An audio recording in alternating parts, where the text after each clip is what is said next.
What if there was a book so dangerous to the established world order that for millennia, people tried to erase it from history? A book that tells a completely different story of humanity. Today, we're talking about the Kolbrin Bible. This ancient text, which the Egyptians themselves simply called the Great Book, held knowledge that contradicted everything we've been taught.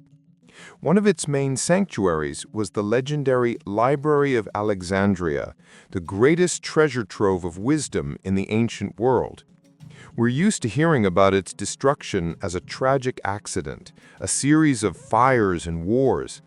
But what if it wasn't an accident? What if it was a deliberate, cold-blooded crime against knowledge itself? Picture this place, not just a warehouse of scrolls, but a living, breathing think tank of the ancient world.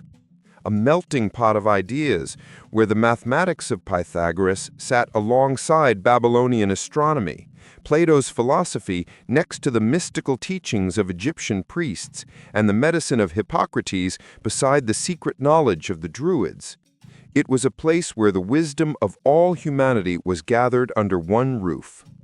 And among the hundreds of thousands of manuscripts were those that made up the Great Book, a book that told the story of humanity long before officially recognized history, a book describing a cosmology where the universe was not a divine whim, but a complex, orderly mechanism, a book that held the memory of cycles of great destruction and the rebirth of civilizations that followed. And then, one day, it all disappears. It turns to smoke and ash.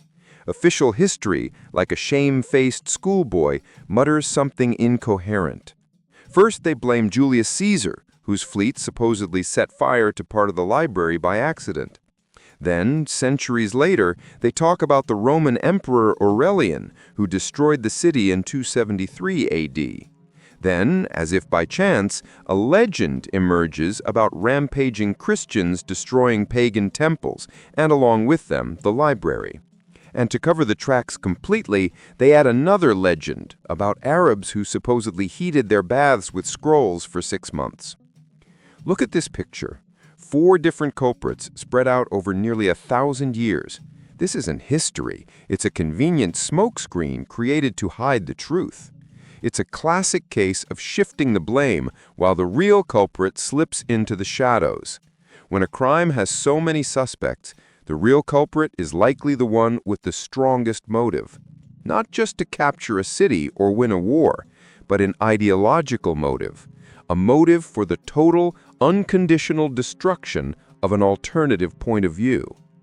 Ask yourself, who was most threatened by a library where one question could have hundreds of different answers? The answer is obvious. The one who came into the world with a single, indisputable answer to all questions. A new, rising ideology could not tolerate competition. It didn't need Plato's dialogues debating the nature of the soul or Egyptian texts speaking of gods in the plural. It didn't need a history that was older than its own. All this wisdom was declared pagan heresy, a dangerous poison for the mind. And the best cure for such a disease is fire. The library wasn't just a storehouse of knowledge. It was a symbol of the old world, a world of diverse beliefs and ideas. And to build a new world on its ruins, that symbol had to be destroyed. This fire didn't start in the scrolls. It ignited in the minds of men. And to understand the motive, you have to look into the eyes of those who carried the torch and hear the words they used to justify their actions. You need to see just how desperate and ruthless that battle of ideas was. Imagine the situation of the early followers of the new faith. They brought the world a story that they believed was unique and the one absolute truth. A story of a divine teacher, born of a virgin, who suffered, left this world, and was resurrected, ascending to heaven. But when they shared this message with the educated people of the Roman Empire, the Greeks or the Egyptians, they were met with a bewildered shrug, because these kinds of stories were painfully familiar to them. The ancient world was saturated with myths of gods and heroes who followed similar life paths. For millennia, the Egyptians had worshipped Horus, born of the immaculate Isis. The Phrygians told of Attis, born of the virgin Nana. The Greeks knew the story of Perseus, whose mother, Danae, conceived him from a golden shower sent by Zeus. The myth of Mithras, born from a rock on the winter solstice, included shepherd witnesses, a Last Supper, and an ascension into heaven. The similarities were not just superficial, they were structural, deep. And this created a colossal problem for the new faith. How could you prove you were special if your central story looked like just another retelling of an old, familiar plot? This is where one of the first and most influential Christian apologists, Justin Martyr, enters the scene. In his writings, he didn't deny the obvious. On the contrary, he admitted the similarities head-on, with disarming frankness. He wrote, "When we Christians say that Jesus Christ, our teacher, was begotten without intercourse, was crucified, died, rose again, and ascended into heaven, we are saying nothing different than what you already believe when you worship your gods, the sons of Jupiter." Elsewhere he states directly, "He, Jesus, was born of a virgin. Accept this in the same way you believe in Perseus." It seems like an admission of defeat. But what Justin does next is a brilliant and at the same time terrifying move in its consequences. He offers an explanation for these similarities. According to him, it's not a coincidence or borrowing. It's all the work of the devil. According to his logic, the devil was so cunning and foresighted that he appeared hundreds and thousands of years before the birth of Christ and deliberately created fakes and parodies of the coming events in the pagan world. He told the stories of Horus, Mithras, and Perseus in advance, so that when the true Messiah appeared, people would be confused and unable to tell the truth from the devil's counterfeit. Think for a moment about the power of that statement. This was a masterful piece of psychological jujitsu. In one fell swoop, the most ancient religions and myths in the world, the entire spiritual treasury of humanity, were declared not just a mistake, but a malicious deception, a diabolical plagiarism. Ancient wisdom was turned into propaganda from hell. It was an ideological nuclear strike. The phrase, "We are just like you, but we are from God and you are from the devil," became the universal justification. Now let's return to the Library of Alexandria. After such a declaration, what did the scrolls containing Egyptian, Greek, and Persian myths look like in the eyes of a zealous follower of the new faith? They were no longer cultural heritage. They became the devil's weapons, deceitful manuscripts created to tempt the righteous. And you deal with the enemy's weapons simply. You destroy them. Burning such books was no longer an act of vandalism, but a godly deed, an act of spiritually cleansing the world of filth. It became a license for intellectual genocide. And they set to work with enthusiasm, believing they were spreading the light of truth by burning away the darkness of lies. They thought they had destroyed everything, that the fire had consumed every dangerous thought, every alternative history. But they were wrong. The most valuable things are always hidden best. And while the greatest library in the world burned, a few rescued scrolls of the great book began their long, secret journey through the centuries. Thus began the 1,000-year journey of the Forbidden Book. Someone, whose name history has not preserved, understood the true value of this knowledge. Perhaps it was one of the rash priests of the old faith, or a wise librarian who saw the world around him descending into the flames of fanaticism. These people understood. They had to save not just parchment, but the key to understanding the past and the future. Risking everything, they carried the surviving fragments out of the fire and chaos. According to some accounts, copies were secretly transported by trade caravans to the east, and traces of them can even be found in India. But the main and best preserved body of texts traveled north to Europe. Here begins the most amazing part of this story. The book was not entrusted to kings, priests, or powerful orders. Its guardians became an informal, secret alliance of people whom the powerful would never have suspected of possessing such a great secret. They were ordinary people, farmers, craftsmen, peasants, village elders. The modern publishers of the book claim this was a conscious choice based on deep wisdom. The members of this unspoken order were held to the highest moral standards. The main criterion was not literacy or nobility, but purity of heart and thought. The reason was simple and brilliant. The knowledge contained in the great book was too powerful. If it fell into the hands of a person with power, a king, a general, or a high priest, the temptation to use it for selfish purposes, to manipulate people, to strengthen their own power, would have been too great.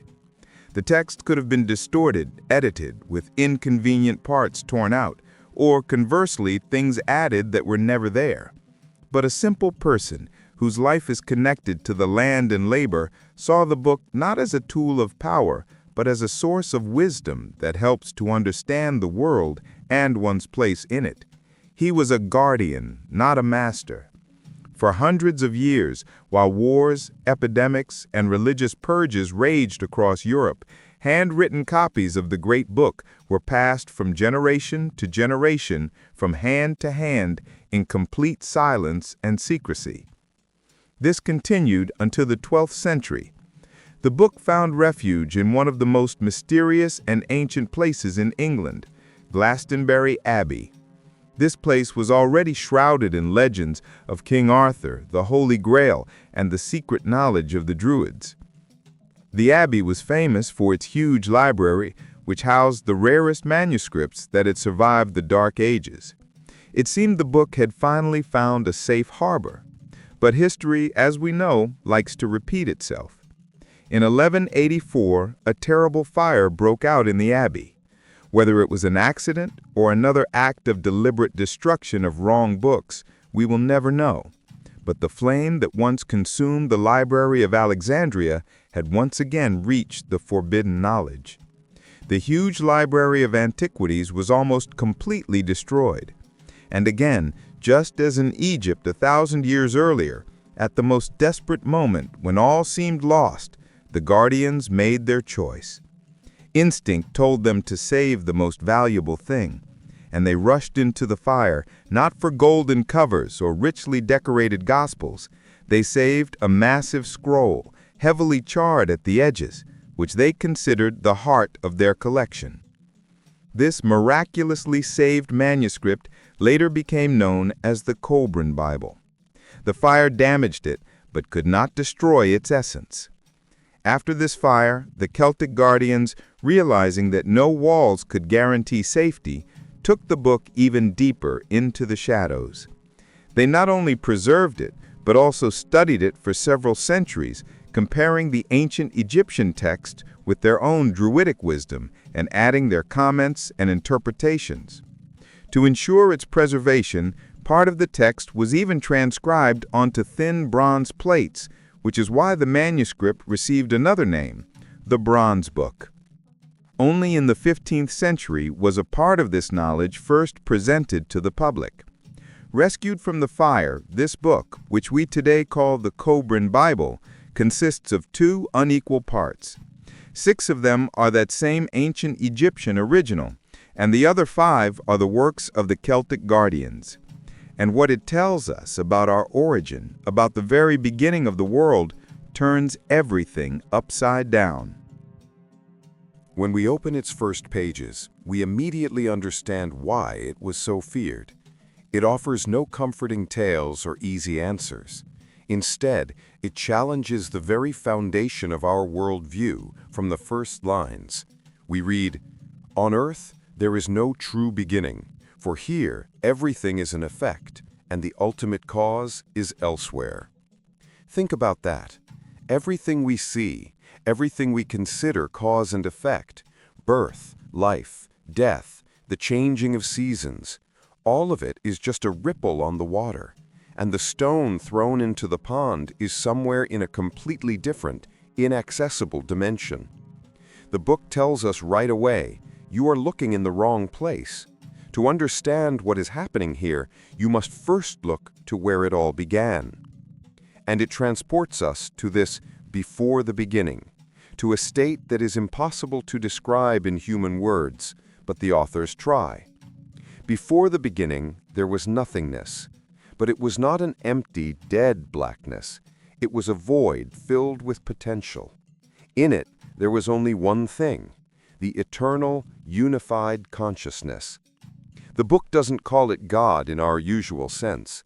There is no image of an old man on a throne, no personality with emotions and desires.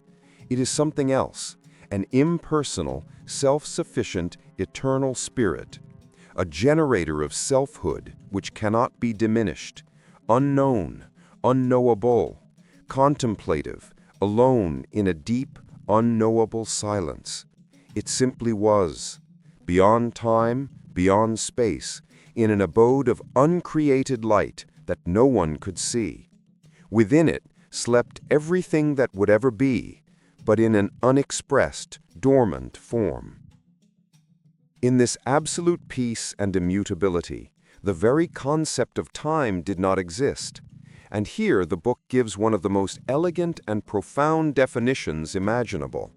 It says, time no longer slept in the bosom of God, for now there was change, and before everything remained unchanged, and change is time. Time was not created as a separate entity. It was born at the very moment when the eternal, motionless consciousness performed its first action, produced the first change. As long as everything is static, there is no time. But as soon as one movement, one change occurs, a sequence arises, before and after. This sequence is time. It is the product of motion, a measure of change in the universe. And as long as stars move in their orbits, as long as living beings are born and die, time will exist. And so, this eternal, solitary consciousness decided to manifest itself, to express the infinite potential that slumbered within it. It wanted to know itself through its creation. And then the act of creation occurred. But this was not building from clay or sculpting from chaos. The universe, as the book says, arose as a congealment of God's thought. It is a materialized thought. And when this thought took form, when it burst forth in myriads of stars and galaxies, something paradoxical happened. The creation was so grandiose, so all-encompassing and dazzling, that it completely overshadowed its creator. The creator became invisible behind the veil of his own creation. He, as the text says, became veiled from all that proceeded from himself. By creating the world, the creator hid himself. This idea is the key to the entire narrative of the Kolbrin Bible. The universe is not just a house that God built and left. It is a gigantic, incredibly complex puzzle, a divine game of hide and seek. Creation became both the manifestation of the Creator and the veil that hides him. He is present in every grain of sand, in every leaf, in every ray of light, yet he remains invisible, like an artist who has dissolved into his canvas.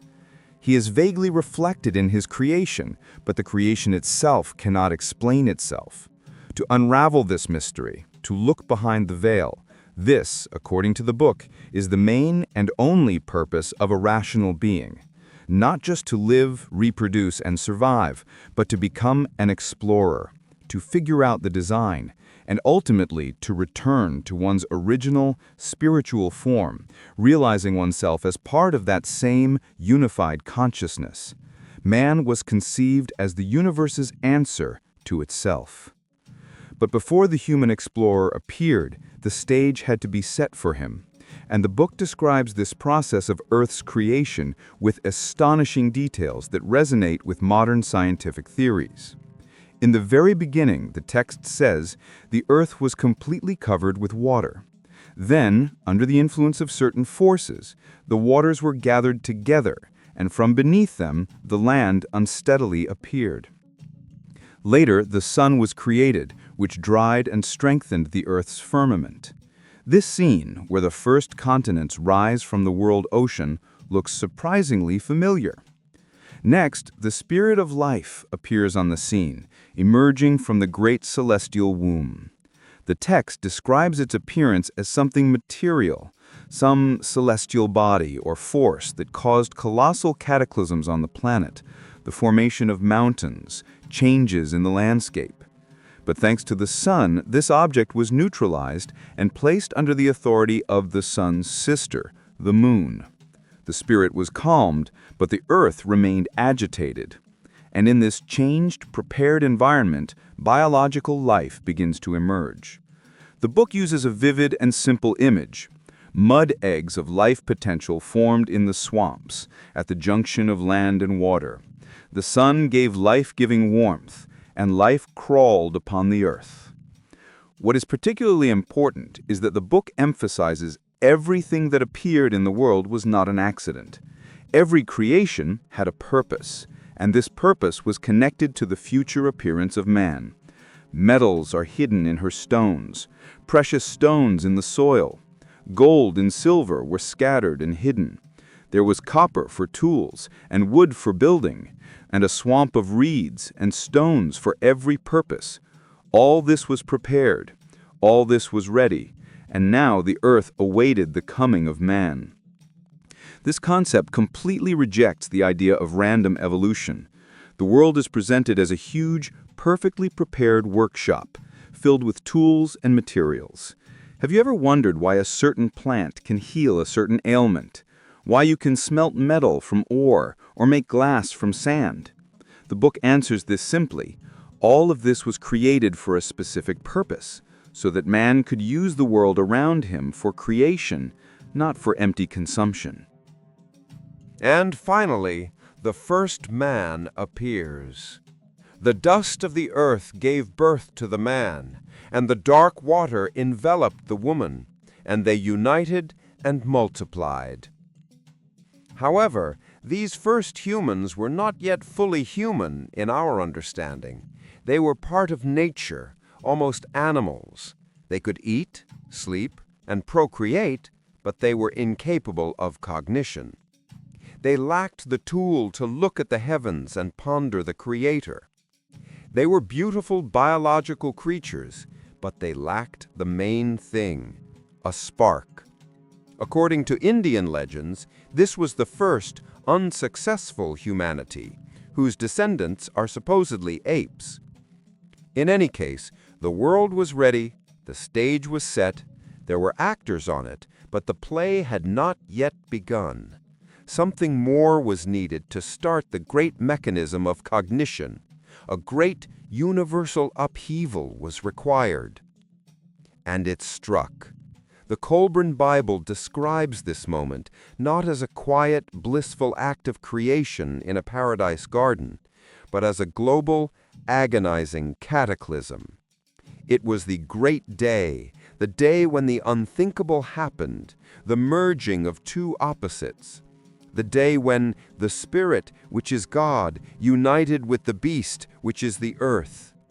At that moment, the divine, immaterial principle entered the physical shell of the first man, and the planet reacted to this event with primal horror.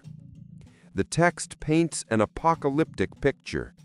Then the earth writhed, tossing up and down.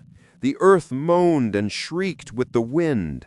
She wept in her rivers and her storms. This was not creation. These were planetary-scale labor pains. The world went mad. The climate was broken. Snow fell in the hot wastelands, and ice sheets covered the fertile plains. Geography changed before their eyes. Forests turned into seas. The usual order of things was destroyed to its foundations. And out of this chaos, out of this universal strife and calamity, a new man was born. The book emphasizes this moment with particular force. Man is not the crown of creation, peacefully strolling through Eden. He is a child of disaster, an heir of the creative struggle, a battlefield of extremes. He was born not in harmony, but in the agony of the world. His cradle was earthquakes and floods. The earth, his mother, nurtured man with a cautious affection, cradling him in the depths of her body. She gave birth to him in torment, and this firstborn, the son of earth, the grandson of God, was from the beginning an heir to sorrow and a student of suffering. This picture is radically different from the creation myths we are used to. It says that struggle, overcoming, and suffering are not punishment for sins, but an innate, fundamental property of human nature. We were born in struggle and for struggle. The man who emerged from this cataclysm was imperfect, a clumsy and uneducated creature, but he already had pride. And the earth, his mother, raised him above all other creatures and led him even into the presence of God, placing him on the great altar. And here, a mystery takes place. From unfathomable heights, from behind an impenetrable veil, God himself descended to this imperfect creature. He bent over him and breathed into man the breath of eternal life. This was not just a life-giving spirit. Into his sleeping body, God implanted a fragment of himself, a soul and a spark of divinity. In an instant, a mortal creature of flesh and blood became something more. It became an heir of God and of immortality.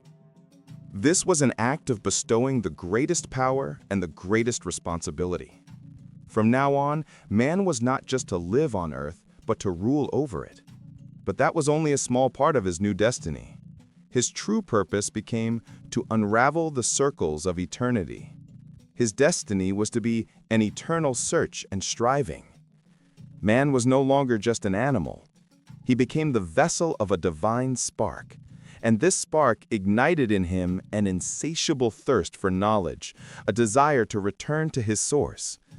Along with this spark, man received an incredible gift: the ability to look behind the veil of reality, to see the world as it truly is, but as it turned out, only for a moment. And that moment changed everything. The book describes the most mysterious act of this divine intervention. Man slept, but God opened in him the great eye, and man saw a vision of unsurpassed glory. This was not a physical organ, it was the awakening of inner spiritual vision, the very third eye that the ancient Egyptians depicted in their frescoes, and that mystics of all cultures considered the gateway to higher knowledge. And through these gates, a flood of absolute reality poured over man. For one infinite moment, he ceased to be just a man. He became one with the deep world of eternity. Unbounded wisdom filled his heart, and he saw the entire universe not as chaos, but as a perfect, beautiful, and just mechanism. The veils of time and space fell away. The ages of time unfolded like a scroll before his eyes, and he saw written upon it all that was to come. He came to know the secret of the 7 spheres and the 3 realms. He saw the eternal fire of irresistible power. He felt within himself the thrill of an inexpressible love. In that moment, there was no longer I and God. The boundary was erased. He was in God, and God was in him. As the text says, then he was even God himself. He knew his true, immortal, and divine nature. He remembered everything. And then, God removed his hand from man, and man was left alone. The great vision was gone. The light went out. The gates closed. And man woke up. But he woke up a different person. Of the splendor he had experienced, only a vague and elusive memory remained, no more than the shadow of a dream. He was cast out of the ocean of eternity, back onto the desolate shore of the material world. It is in this moment that the Kolbrin Bible gives its explanation for the very essence of human nature, our eternal dissatisfaction. Deep within his soul, like a smoldering ember under a layer of ash, a spark of remembrance remained. And this spark, this faint echo of the perfection he had experienced, became the cause of his restless striving. Man began his journey on earth forever seeking something, without knowing what it was. He felt that there was something more, something incredibly important that he once knew, but could now neither see nor recall. This ghost-like memory constantly eluded him, pushed him, and tormented him. It is what makes us look at the stars, ask questions, create works of art, make scientific discoveries, and seek spiritual paths. All human curiosity, all our striving for great deeds and thoughts, it is merely an echo of that vision. We are searching for what we once saw, but have forgotten. This is our eternal quest. And so man woke up. The revelation was gone, and all around was only the grim reality of the untamed space of the earth. But when he stood up, he was not afraid. In the depth of his heart, thanks to that very spark, he knew that the keys of destiny are not on earth. He accepted the challenge nobly and with joy. This divine spark gave him the strength to overcome any hardship. The book says that all trials were given to him for growth. Hunger, to learn how to get food. Cold, to learn how to make clothes. Adversity, to temper his spirit. Every problem was a solvable task in this universal school. But the book asserts that all our earthly troubles, all this pedagogy of survival, are nothing compared to what has already happened once before. And here we come to the most shocking and forbidden secret of the Kolbrin Bible, the knowledge for which it was burned. This knowledge sounds simple and terrifying. From the very first lines of the next chapter, the book declares, "From ancient times there has been a knowledge that there was not one creation, but two, a creation and a recreation. The wise man knows the fact that the earth was once utterly destroyed and then was reborn in the second wheel of creation." Stop and think about these words. Everything we know, all our history, all our religions, all our science, it is the history of only the second world. It is the second chapter of a book, the first of which was not just torn out, but burned, and the ashes scattered to the wind. There was a whole era, a whole creation before us, which was destroyed so completely that almost nothing remains of it, except for vague myths of a golden age and a great flood scattered across all the cultures of the planet. But how did this first creation perish? It was not a slow decline or a random natural disaster. The book claims it was a deliberate, controlled act of destruction. And it names the force that became the instrument of this destruction. The final phrase of this chapter sounds like a verdict that sends a chill down your spine.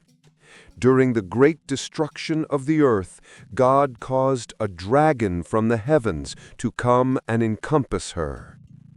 What was this first creation wiped from the face of the earth? What was this heavenly dragon that became a tool in God's hands? And the most important question, is our entire civilization, with all its achievements and tragedies, just a second, and perhaps not the last, attempt? The answers to these questions lie in the depths of the Kolbrin Bible, which we will continue to explore.